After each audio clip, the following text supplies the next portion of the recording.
Pandian store சீரியல்ல அடுத்து வர எபிசோடில் ராஜிக்கு ரொம்பவே சந்தோஷமாக இருக்குது.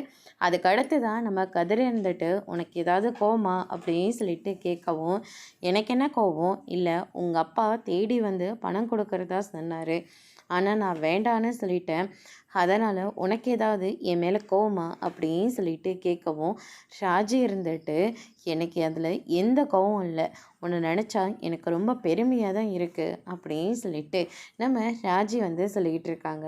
இதை வச்சு சொல்லிக்கிட்டு இருக்க, இத்தனை வருஷமாக அத்தை இது வரைக்கும் எனக்கு இது வேணும் அது வேணும் என் வீட்டில் கஷ்டம்னு சொல்லிட்டு ஒரு நாளும் அவங்க அண்ணனுங்களை தேடி போனதே கிடையாது. ஆனால் அதே மாதிரி தான் நீயும் என்னை பார்த்துக்கிட்டு இருக்க. எங்கள் அப்பா நினச்ச மாதிரி அவர் எந்த கோச்சிங் சென்டரில் சேர்த்து விட்டுருப்பாரோ அதே கோச்சிங் சென்டரில் இவ்வளோ செலவு பண்ணி என்னை நீ சேர்த்து விட்டுருக்க. என்னோட கனவுக்காக நீ ஓடிட்டுருக்க. அப்படி இருக்கிற போது உன்னை நினச்சி நான் தானே பெருமை பண்ணோம். இப்போ என் அப்பா உனக்காக பணம் கொடுக்கறதா சொன்னார், அதையும் நீ வேண்டாம் நான் பார்த்துக்கிறேன் அப்படின்ற மாதிரி சொல்லிட்டேன். எனக்கு அதில் எவ்வளோ பெருமையாக இருந்துச்சு தெரியுமா? சில பேருங்க உங்கள் அப்பா வீட்டில் போயிட்டு பணத்தை வாங்கிட்டு வா, அது பண்ணு இது பண்ணுன்னு சொல்லிக்கிட்டே இருப்பாங்க. ஆனால் நீ இது வரைக்கும் என்னை அந்த மாதிரி ஒரு வார்த்தையாவது சொல்லியிருப்பியா அப்படின்னு சொல்லிட்டு ராஜி வந்து சொல்லிக்கிட்டு இருக்காங்க.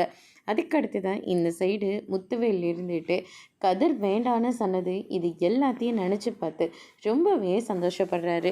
அதோடு இன்னைக்கான பிரமோ முடிச்சிருக்காங்க.